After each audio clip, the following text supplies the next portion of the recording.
la saveur divine.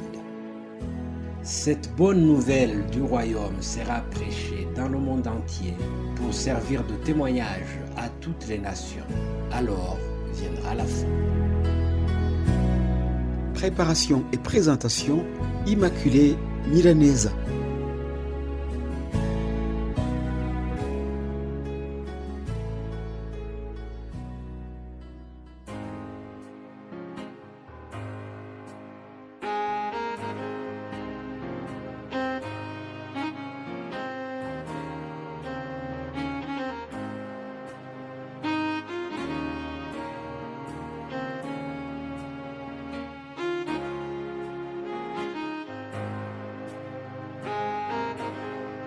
Shalom, shalom, bien-aimés de Dieu.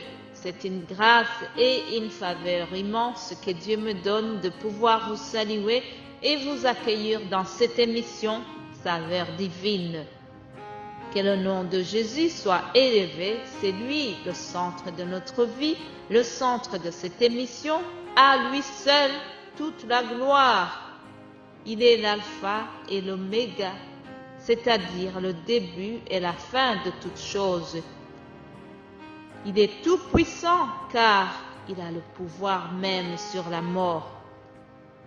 Oui, son tombeau est vide aujourd'hui.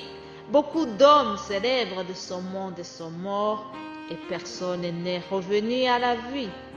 Mais Jésus est le seul qui est ressuscité le troisième jour comme il l'avait annoncé. Et il ne mourra plus. La parole de Dieu nous exhorte à ne jamais oublier l'acte de Jésus sur la croix. Avant de continuer notre sujet d'hier, permettez-moi de vous partager cette information qui est tirée sur Wikipédia concernant la marche sur la Lune.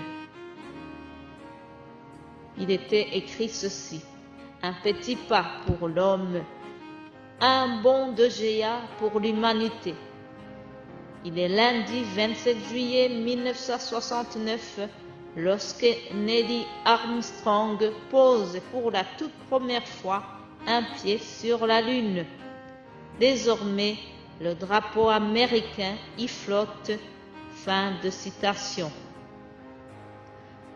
Chers amis, s'il y a un domaine où je suis nul, c'est la science. Mais de temps en temps, je m'informe et je m'inspire de la science. Alors, de cette information, j'apprends qu'un homme a fait une chose extraordinaire, la marche sur la Lune. Et tellement qu'il était fier de cet exploit scientifique, il a voulu y laisser une preuve. La preuve, c'est ce drapeau qui, paraît-il, y flotte aujourd'hui. Mes bien-aimés en Christ, j'aimerais vous dire que Dieu a fait plus fort que cela. Par Jésus-Christ, son Fils, Dieu le Créateur du ciel et de la terre a marché sur la planète Terre et il a planté son drapeau. Et celui-là, c'est la croix. Oui, la croix de Jésus est un symbole pour nous, un symbole de sa victoire, un symbole de sa résurrection. Parce que Jésus n'est plus sur la croix. Oui, la croix est vide. La croix doit rester vide parce que Jésus n'y est plus. Jésus, Fils de Dieu, a marché sur la terre. Et partout où il mettait son pied, la vie des gens était transformée. Les affamés ont été nourris. Les maladies incurables ont été guéris. Les aveugles ont recouvert la vie. Les paralytiques ont marché et ont sauté de joie. Et même les morts sont ressuscités. Amen. Et dans le plan de Dieu pour sauver l'humanité, il était prévu que Jésus meure, puis ressuscite le troisième jour. Et tout s'est passé comme la prophétie l'avait annoncé.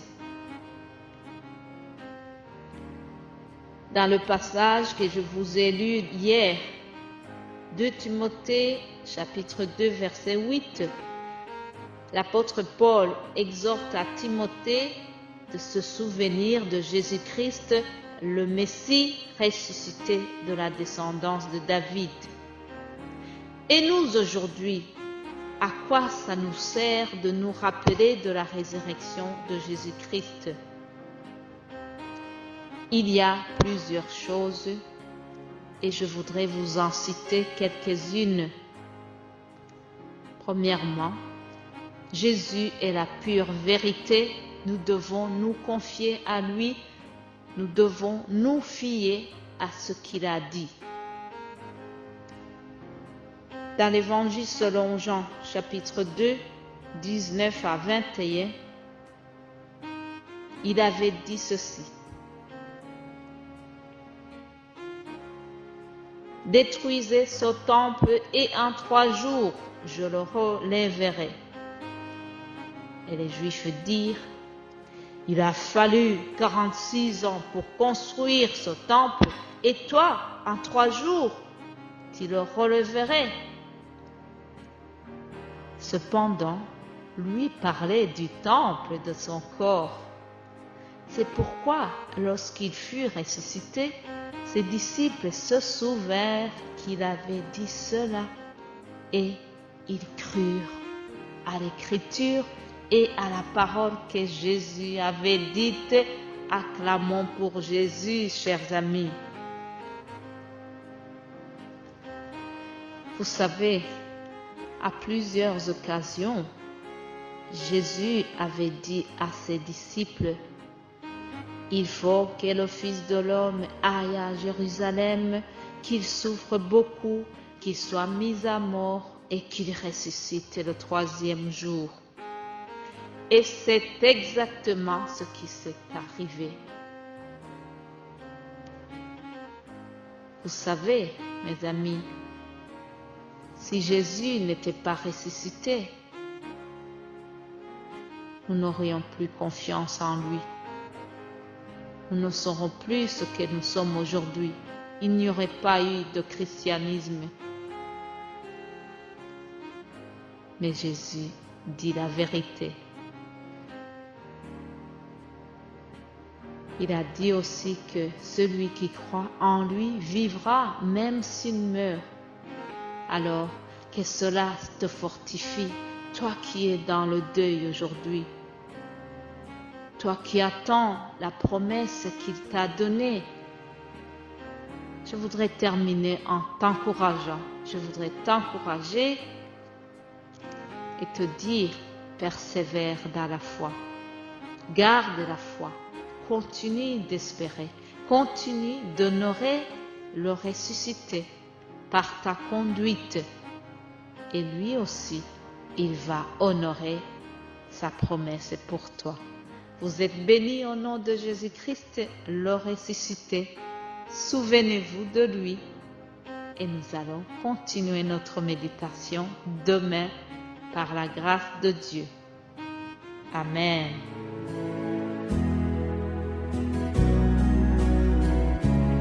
La saveur divine. Cette bonne nouvelle du royaume sera prêchée dans le monde entier pour servir de témoignage à toutes les nations. Alors viendra la fin. Préparation et présentation, Immaculée Milanesa.